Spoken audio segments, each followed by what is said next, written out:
Hello everybody, welcome to the Pearson webinar for the Team Leader Supervisor Apprenticeship Standard.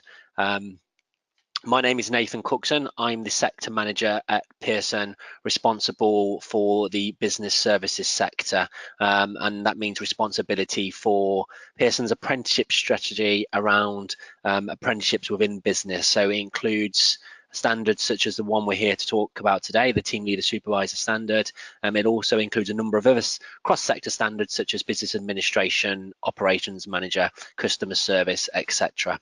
So the purpose of today's session is to provide delegates with a high-level overview of Pearson's approach to the Team Leader / Supervisor Standard. And within this webinar, we will cover a brief overview of the apprenticeship standard that's been fully published for about 12 to 18 months now. We'll look in more detail around Pearson's endpoint assessment, and then we'll have an opportunity just to cover a few other updates. Before we go into discussing the new apprenticeship standard, I'm pleased to give an update around the existing SACE framework. So previously, the ESFA had undertaken a consultation around the withdrawal of SACE apprenticeship frameworks, with the proposal being that they would replace apprenticeship frameworks where a new apprenticeship standard was in place that closely covered the existing occupation. There were a number of standards that were withdrawn where there were no or minimum learner uptake. However, fortunately, none of the core business apprenticeship frameworks were withdrawn at that point. We've recently had a communication from the ESFA as of January 2018 that they do not intend to withdraw any further SACE apprenticeship frameworks, although issuing authorities can voluntarily withdraw frameworks, providing they go through a full consultation process. So good news that certainly the Team Leader Supervisor Standard will not be withdrawn until 2020 at the earliest. So what that means is we have a period of dual running where the Team Leader SACE framework and the Team Leader / Supervisor new apprenticeship standard will be running side by side, and you'll see in this slide a link to the .gov page where they communicate on the withdrawal of SACE frameworks and their statement there in italics.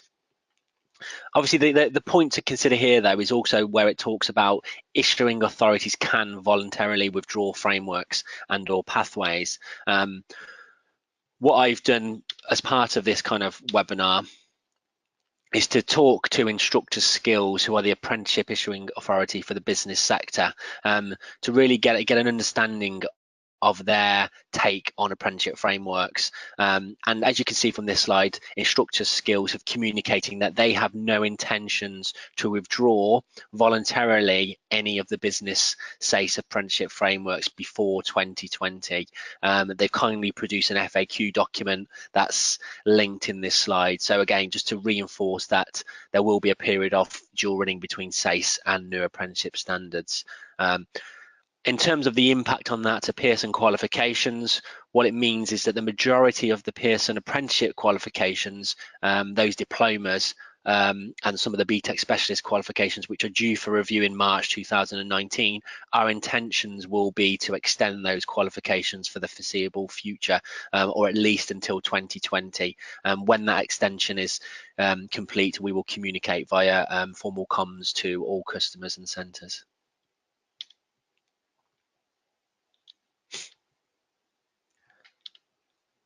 And as you'll see from this slide here, this is an update on Pearson's approach to submissions to the Register of Endpoint Assessment Organisations. We've been very successful in those standards we're engaging with in regards to endpoint assessment. And in regards to the business sector, you'll see that we're already approved on the register for 6 new apprenticeship standards in regards to delivering endpoint assessment. They are, of course, the Team Leader Supervisor and Ops Departmental Manager standards at level 5. We're also approved for Customer Service Practitioner at level 2. Business admin at level 3, and the 2 financial services customer advisor standards there at levels 2 and 3. I've also had communication in the past couple of days from the Employer Trailblazer Group for customer service, who advise now that the customer service specialist apprenticeship standard has now been fully published and approved for delivery at level 3. So as soon as that opportunity on the register opens to apply for endpoint assessment as an endpoint assessment organisation, we will actively do that. So that's very good news. So moving then on to the actual detail of the Team Leader Apprenticeship Standard, and hopefully all delegates will have seen the published Team Leader Supervisor Standard already. Like I say, it's been live for about 12 to 18 months, and many of you will already be delivering the on-program phase to apprentices, and perhaps will also be approaching endpoint assessment in the coming weeks and months. I think this is a very tidy, very neat standard, and very clear and easy to follow. What the employer group have done, they've split the standard, the skills, knowledge and behaviours into three key areas called interpersonal excellence, organisational performance and personal effectiveness. And as you'll see from this slide, there are 10 modules within that apprenticeship standard, and each of those modules have been really clearly defined and split in the skills around, for example, leading people, and then the underpinning knowledge around leading people, and then that's repeated for each of the 10 modules. I think it's one of the well-written standards that's really easy to follow. And underpinning this standard is then those core behaviours, which are taking responsibility, inclusiveness, agile and professionalism. So like I say, this is a brief overview of the apprenticeship standard, and it is available to download from the .gov website, and also referenced on the Pearson apprenticeship area of the website. This standard is typically 12 to 18 months long, but please do pay attention to that word typically. What it means is the minimum duration for an apprenticeship standard is 12 months on program. But for this standard, it's typically 12 to 18 months, depending upon, I guess, the needs and the progress of the apprentice and where they're coming in regards to their previous knowledge, skills and behaviours in regards to delivering team leader and supervisor skills. It's also supported by your typical maths and English requirements, which for a level 3 standard is achievement of level 2 maths and English prior to progressing to endpoint assessment. And again, hopefully everybody is familiar with this. To support each of the apprenticeship standards, those 2-page documents, there is that supplementary assessment plan. And what that assessment plan does, it clearly articulates the requirements for endpoint assessment and how your apprentices are going to be assessed when they progress through that gateway phase. In regards to this assessment plan, the employer group have kindly provided some on-program guidance, so typical activities that should be undertaken during that 12 to 15, 18-month on-program phase. So they're recommending regular assessment involving your employer and training provider, the development of a portfolio of evidence to demonstrate learning and development and application of those kind of underpinning knowledge and skills in the workplace. Because this is a management standard, they're also encouraging the use of 360-degree feedback within that on-program learning phase. And what they're also doing is recommending, or strongly recommending, either the successful completion of a management diploma at level 3 to support the on-program phase, or equivalent knowledge building activity. So these recommended on-program assessment guidance is typical formative assessment activity and typical training, learning and development delivery activity that we would anticipate that an employer or an apprenticeship training provider will be supporting their apprentices with. When the apprentice approaches readiness for endpoint assessment, they will come to something called the gateway phase. So I think the simplest way to think of a gateway is a decision-making point. So the point where an employer, the training provider, if they're utilising one, and the apprentice meets to confirm that the apprentice is ready for endpoint assessment, and they have in place all those prerequisite requirements to progress through the gateway. So, for example, demonstrating in their portfolio that they're meeting the skills, knowledge, behaviours of the standard, that they have the required maths and English in place before they progress to endpoint assessment. Critically, we're doing a lot of work with employers and apprenticeship training providers on a number of standards, including team leader, supervisor. And I think to share some good practice, what a number of our customers are doing is they're almost extending that gateway period to include more than just a decision-making process. They see the gateway as a critical period to deliver assessment preparation, resources, delivery activities to support the apprentice in preparing for endpoint assessment. So I think, again, thinking very simple, it's around mock assessment activity, so mock tests, mock professional discussions, mock competency-based interviews, etc., in order to prepare or to best prepare that assessor for endpoint assessment. I'm even working with one employer who are working at a 40-week on-program assessment period in order to kind of transfer and develop the apprentice's skills, knowledge and behaviours, but they're extending the gateway almost to a 12-week period where they're consistently undertaking those preparatory endpoint assessment activities in regards to a confident and prepared apprentice is much more likely to result in a successful endpoint assessment outcome, which I think is useful intel to share with the group. This endpoint assessment, so the third box on this slide, includes 4 individual endpoint assessment components that we'll talk about in further detail as we progress through the slide deck. But think of these components as hurdles, in that the apprentice has to pass each one of these components in order to achieve their apprenticeship and to achieve at the end their apprenticeship certificate. So just in detail, we've got the test of knowledge using scenarios with questions, essentially multiple choice test. We have a competency-based interview, the assessment of the portfolio of evidence, and the professional discussion relating to CPD activities. And we'll talk about these, each of these in a little bit more detail as we progress. And as you can see there in the last box, successful individuals achieve their industry designed apprenticeship, a recognised Ofqual accredited qualification if used, and the option for professional registration with a relevant professional body, and there are a number within the management sector. Something I want to focus on for a few minutes is to talk about qualifications to support on-programme delivery. Those who are familiar with typical business sector apprenticeship standards, so for example, management and leadership, team leader, supervisor, they'll be well aware that those apprenticeship standards do not include mandated qualifications. And as Pearson are an employer, and we sit on a number of employer groups, both as a endpoint assessment organisation, but also equally as critically as a levy paying employer, we've been involved in some of the discussions around qualifications. And specifically for this standard, it was actually the employer group's preference to include a mandated qualification in the standard.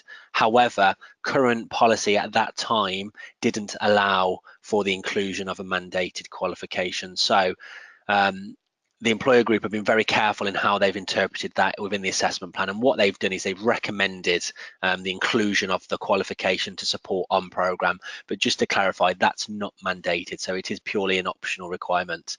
And what we've identified, and what the employer group have identified, is the implementation of a level 3 diploma in management, equating to 37 credits, which is a typical diploma size.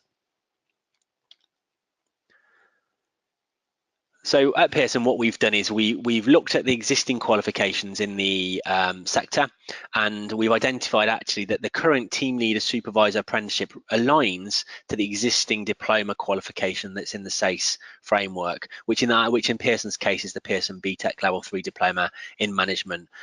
Within our website, what you'll be able to download is a full mapping document that clearly maps the current standard against the diploma in management, so that you can utilize this qualification almost as that vehicle to support a program of teaching, learning and formative assessment. And that mapping is available to download from our website.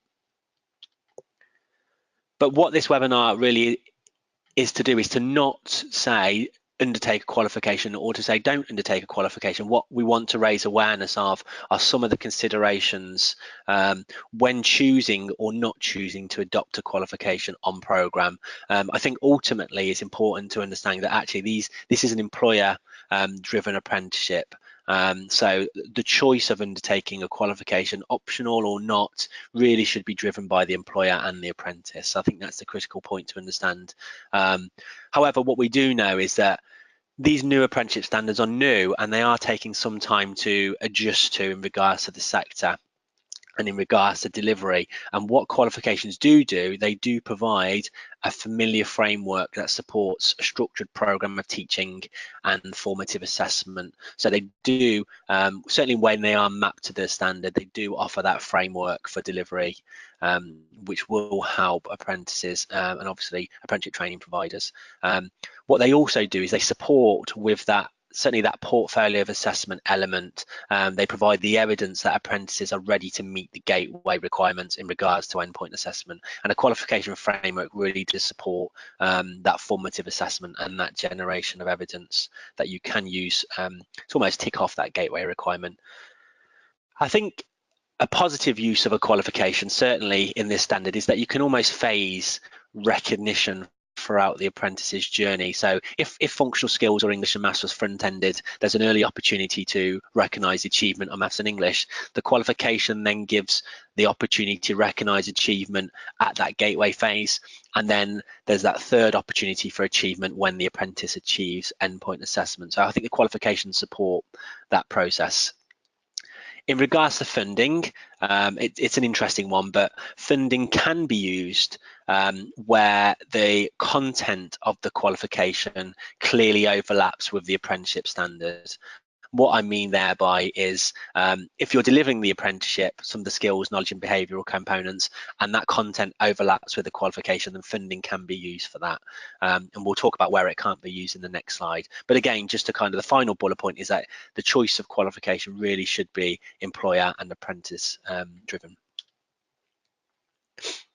I guess there is the opposite side of the coin in regards to qualification considerations. So the IFA recently published a paper called Faster and Better, and within that paper, what they published, what they stated was that actually from their point of view, qualifications that accredit occupational competence essentially duplicate the endpoint assessment process. They add costs and may draw resources away from training. I think what they're potentially saying there is that actually qualifications that are designed to completely mirror the standard are actually duplicating the purpose of the standard and the purpose of endpoint assessment, and they don't endorse those qualifications. In regards to funding, so whilst funding can be used to cover overlapping teaching and learning content, it cannot be used to cover registration, examination and certification costs where the qualification is not mandated. So for the team leader supervisor standard, those costs cannot be covered by the funding. I think an interesting point, specifically in regards to 100% mapped qualifications or those qualifications that completely align to the standard, there is an assessment component in the assessment plan, the final one, which looks at the CPD activity and a professional discussion around that. And the guidance in the assessment plan is that that activity will be based around evidence of additional learning and CPD undertaken during the apprenticeship. So I think just a point to consider there is actually a fully mapped qualification potentially doesn't demonstrate additional learning. It demonstrates learning against the standard, and this component is looking at almost that above and beyond that mastery type activity. And I think the final consideration there is actually qualification achievement versus endpoint assessment achievement. Is there a risk to the success of endpoint assessment if an apprentice achieves a qualification? So will they want to progress to endpoint assessment? I guess the other kind of risk to consider then is also actually if a qualification is completely aligned to the standard and the apprentice achieves that, what are the implications if that apprentice doesn't achieve endpoint assessment? So for the purpose of these two slides is not Pearson saying we recommend the Pearson BTEC Level 3 Diploma in Management. We don't recommend this qualification. What we're here to do really today is just to give you some intelligence in regards to things to consider when deciding with your apprentice and your employers whether to choose a qualification as part of that on-programme phase. Then moving on to how the apprenticeship endpoint assessment is graded. And as we've already kind of covered in one of the earlier slides, there are 4 components to endpoint assessment. There's the multiple choice test, the portfolio of evidence, the competency-based interview, and the professional discussion. And when I said think of them as a hurdle, what I mean there is actually that each of these components need to be passed in order to progress to the next one, essentially, and in order to achieve endpoint assessment. So the apprentice must achieve a minimum of 50% of the available marks in each of the 4 assessed components to pass endpoint assessment. So what that means is actually each of these components are only graded pass and fail. And then the final grade is achieved at the end of the endpoint assessment period, where those marks are aggregated together or brought together cumulatively to award that final grade. And those grades are listed below in the arrow. So a fail is less than 50, a pass is 50 to 59, a merit is 60 to 69, and distinction is 70 and above. So it's very clear in the assessment plan around how grading is achieved. So moving on to Pearson's approach to endpoint assessment. Customers who are familiar with some of the endpoint assessments we're already delivering and some of the resources we published, what Pearson produced for all standards that we engage in regards to endpoint assessment is a very detailed, high quality endpoint assessment specification. And within those endpoint assessment specifications, there are almost 4 key areas of what we create to support apprentices, employers, and apprenticeship training providers in this kind of on-program and endpoint assessment phase. So what's in the endpoint assessment specification? Firstly, there'll be the apprenticeship standard, of course. So what we do there is we break down each of the components of endpoint assessment and align those to the apprenticeship standard so that you can clearly see within Pearson's specification that, say, for example, the multiple choice test component assesses these areas of the apprenticeship standard. To further support that, we also create teaching and learning content. And what we mean there is that content that underpins the apprenticeship standard. And this is the teaching and learning content that you can use during the on-program phase to plan that 12 to 18-month period of on-program delivery, teaching and learning. And when you see the Pearson endpoint specification, you'll see that it's written in a language that is very, very familiar and in a style that almost replicates the way qualifications are written. So if you are familiar with qualification delivery and you do like that design and that reassurance and that framework that it brings, you'll see that the Pearson endpoint specifications replicate that. So we've got the apprenticeship standard and we've got the additional content to support delivery.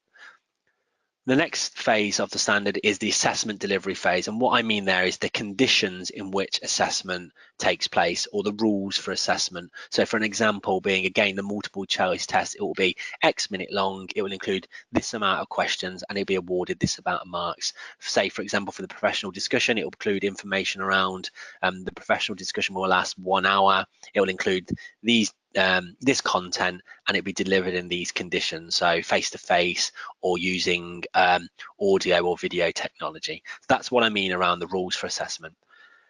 And the final section, I guess one of the most critical section is the grading criteria. So you'll be familiar that the apprenticeship standard and the assessment plan very accurately and clearly list out the skills, knowledge and behaviours, but what it doesn't do, it doesn't articulate actually what needs to be achieved, the grading and evidence requirements that need to be achieved for the apprenticeship standard. So what Pearson have written within our endpoint of specification is those clear and concise evidence requirements to achieve a pass and distinction, so that you know and your apprentice knows prior to endpoint assessment what they need to demonstrate to their endpoint assessor.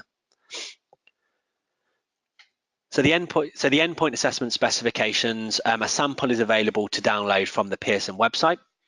If you want to access the full endpoint assessment specification, at the moment it is restricted to only organisations who have committed to Pearson as endpoint assessment organisation. And what I would suggest to obtain a copy of the endpoint assessment specification, please do have a conversation with your Pearson account manager.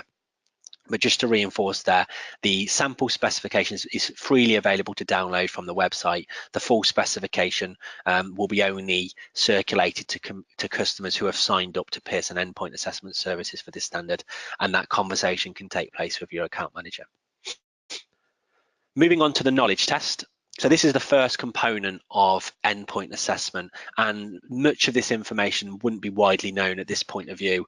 At this point of time, sorry, and it's very, very specific to Pearson's approach to endpoint assessment. So the knowledge test, the multiple choice test will assess the apprentice's knowledge and understanding. And what we've clearly done is identify the components of the apprenticeship standard that will be assessed by the knowledge test, and these will be included in the EPA specification, including the content and evidence requirements, etc. In regards to the detail of the knowledge test, it will be an on-screen test consisting of 30 multiple choice questions worth 1 mark each. So in total, there are 30 marks, and this 30 marks nicely aligns to the 30% weighting towards the knowledge test component of the standard. The duration is 45 minutes.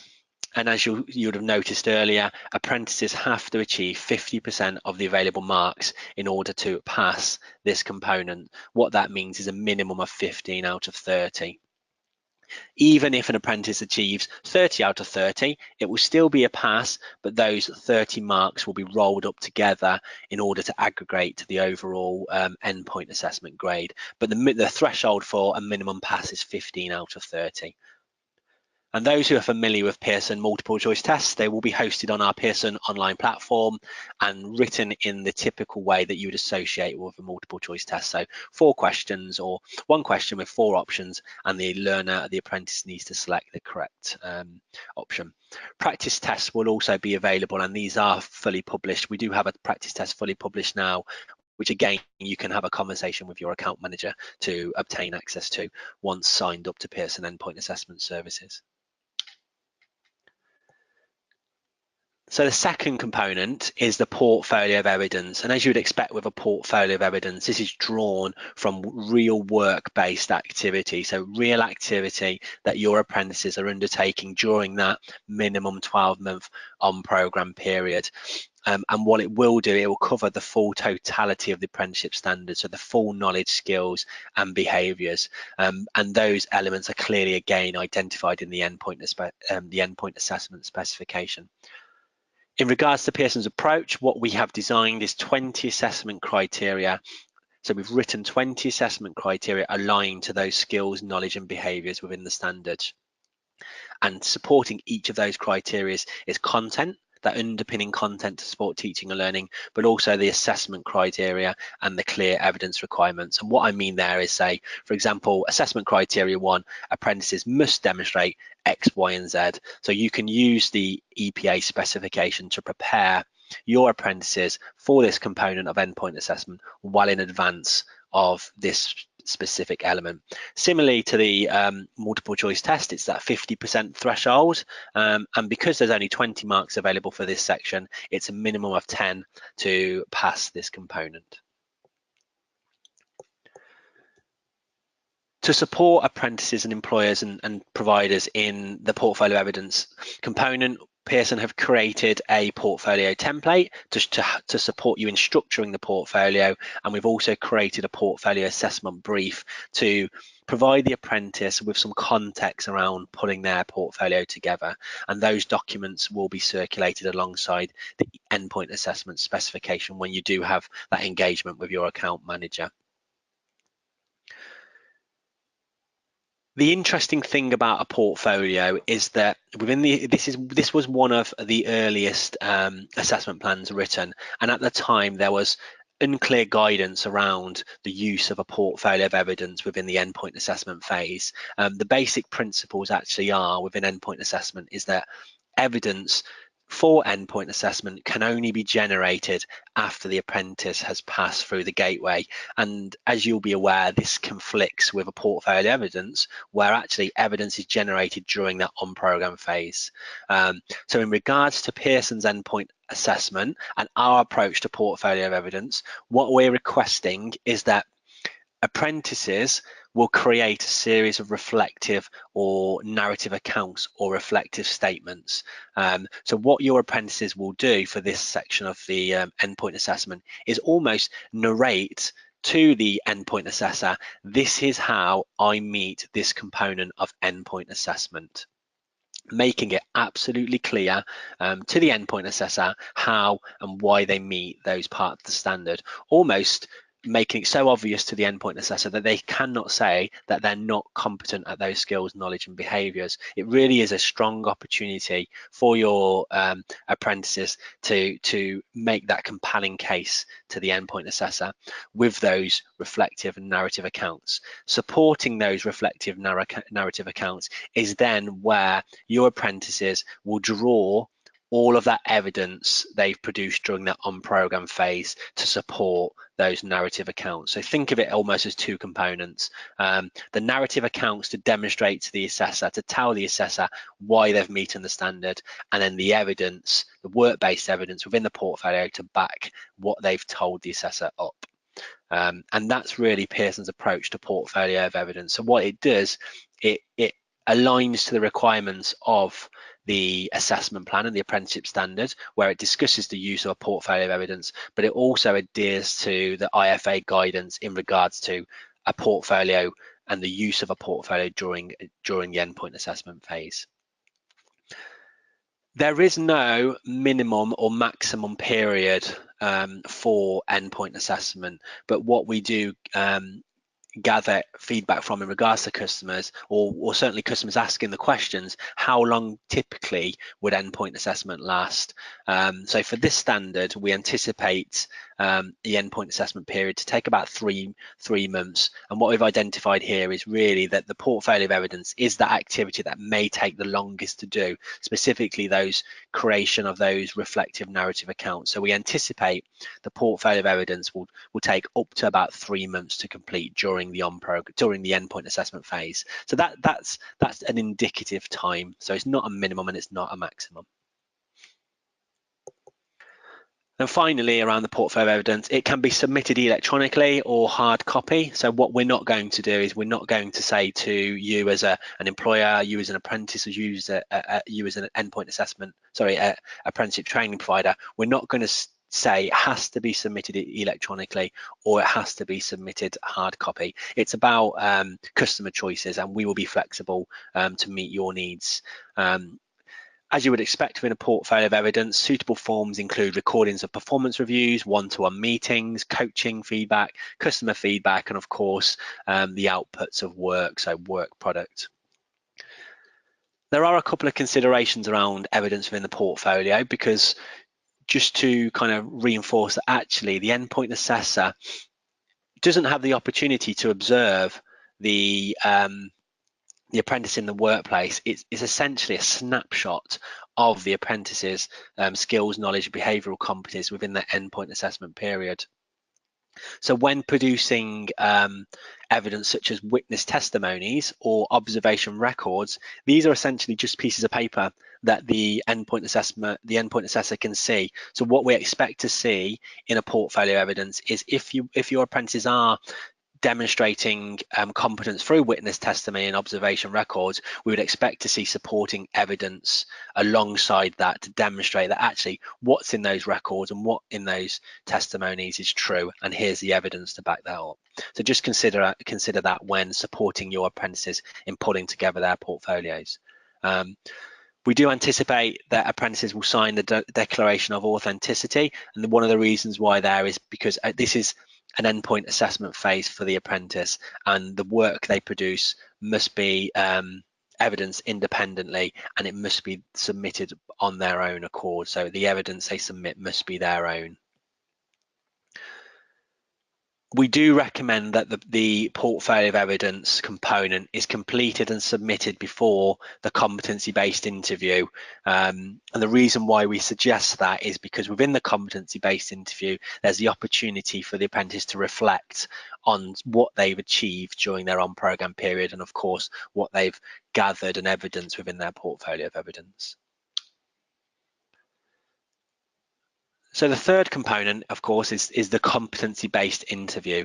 And this is a planned discussion between the apprentice and the independent assessor, designed to assess the apprentice's ability to apply their understanding of the standard in their role. We've identified that the competency-based interview will cover 7 knowledge areas within the standard, and as per the other components, this is clearly articulated within our endpoint assessment specification. It will last a maximum of 1.5 hours, and apprentices will be asked a series of standardized questions by the independent endpoint assessor based on the identified areas of the apprenticeship standard, so that the competency-based interview is consistent for all apprentices undertaking. What we do expect is that apprentices within the competency-based interview will provide real-life examples of how they've applied their knowledge and understanding in the job role. Similarly to the portfolio, we're not stipulating how it has to be delivered. We are flexible to cover it face-to-face. We're also flexible to cover the competency-based interview by video conferencing software and audio recording capabilities. What I would suggest or imply is that actually for the earlier cohorts of apprentices, we would recommend or anticipate that the earlier cohorts would be delivered during face-to-face, and actually as you as an organisation, your apprentices become more familiar with the competency-based interview, there's then the opportunities to use technology to support delivery. But the message there is flexibility, and that we are flexible to accommodate the needs of your employers and the needs of your apprentices. In regards to the competency-based interview, so whilst it covers 7 areas of the standard, Pearson have created 20 equally weighted assessment criteria, and again that will be clearly articulated in the endpoint assessment specification. Because this component is worth 30%, each of those assessment criteria in total is awarded 1.5 marks, providing 30 marks in total. So those 30 marks align to the 30% weighting of this component.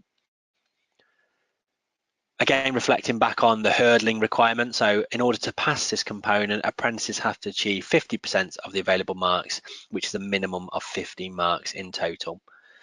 Obviously, the greater the amount of marks will be rolled over to the combined total marks in order to give that aggregated grade. Similarly to the other components, we've created clear assessment guidance. So for example, to meet criteria 1, the apprentice's response must show the ability to do X, Y, and Z. So again, you can use that criteria within the endpoint specification to clearly prepare your apprentices for endpoint assessment, so that they go into endpoint assessment period knowing exactly what they're going to be facing and the types of evidence the endpoint assessor is expecting to see.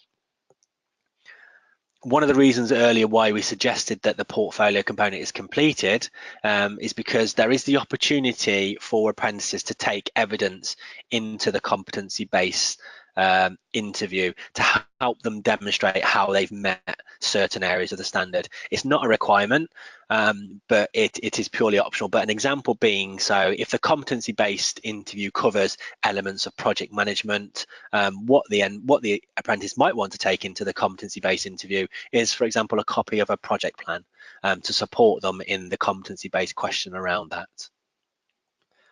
And then moving on to the fourth and final component, which is a really interesting one, because it's the only component within the standard where the assessment plan doesn't really clearly articulate what bits of the standard it will cover. So the professional discussion is a planned, structured discussion between the apprentice and the independent endpoint assessor to assess how effectively they've managed their continued professional development during the apprenticeship period, and the extent to which this learning and development has affected their performance in the workplace. What we've done here at Pearson is we've looked at the apprenticeship standard, we've looked at the requirements of the professional discussion, and we've identified that actually it closely aligns to 2 areas within the standard, one being the awareness of self and one being the management of self. So the fourth and final component of endpoint assessment is the professional discussion, and this is a planned, structured discussion between the apprentice and the independent endpoint assessor. Importantly to understand here that this is a professional discussion. It's not an oral question and answer session. So it's a discussion that will be facilitated by the independent endpoint assessor, but will be led by the apprentice, because we are talking about level 3 professional apprentice here. So we would anticipate that will be familiar with how a professional discussion is delivered.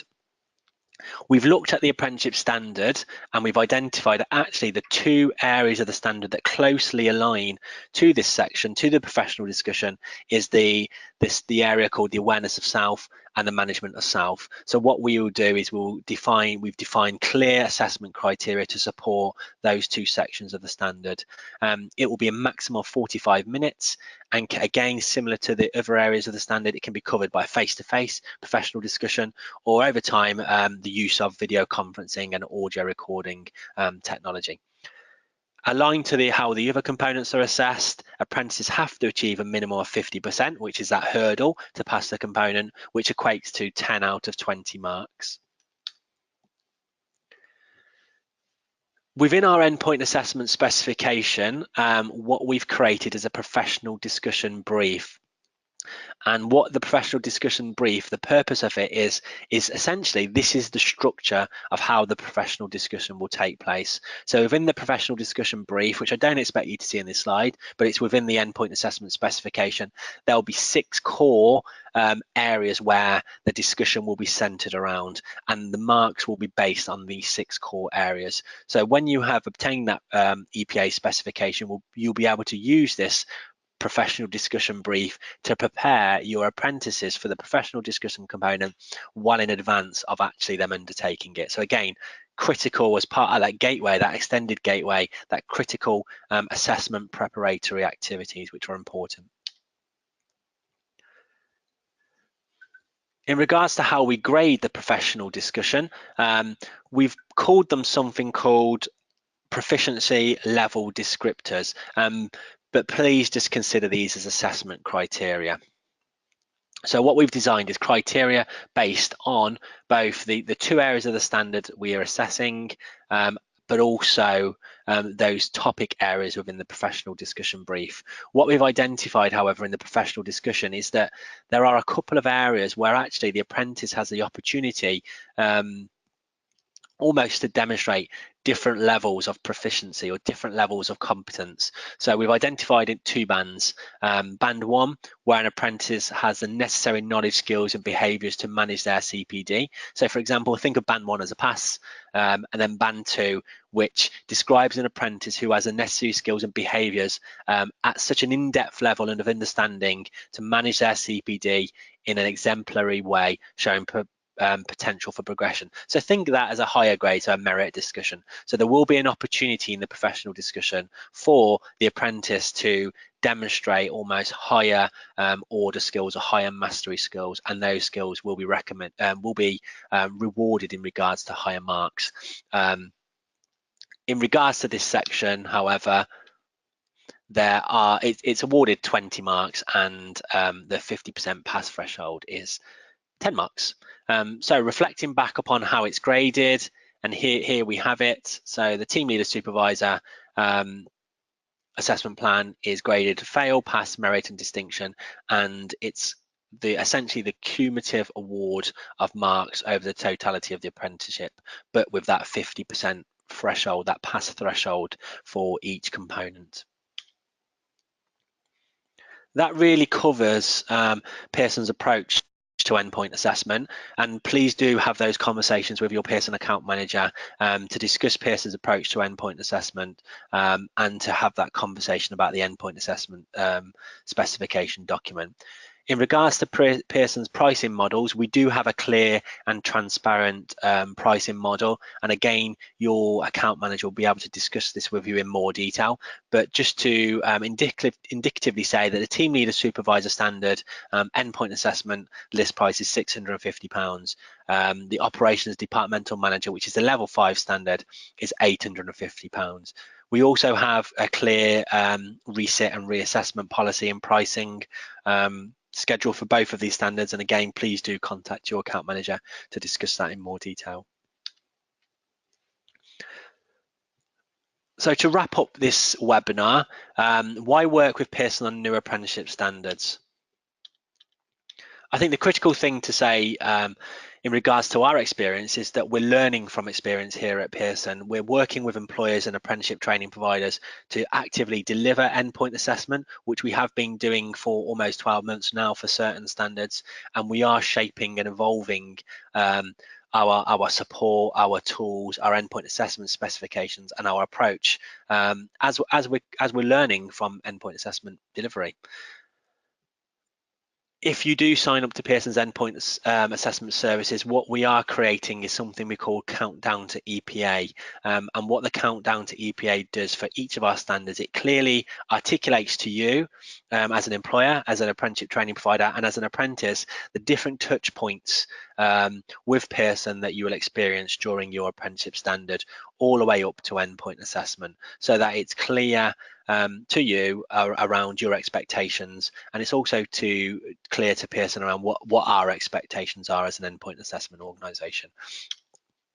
And this is an example of a countdown to endpoint assessment document for the team leader standard. So again, you will be able to access these following discussions with your Pearson account manager. Finally, in regards to resources, so we are creating numerous resources to support the apprenticeship standards we're engaging with. For example, team leader, supervisor. We have a mix of free of charge resources.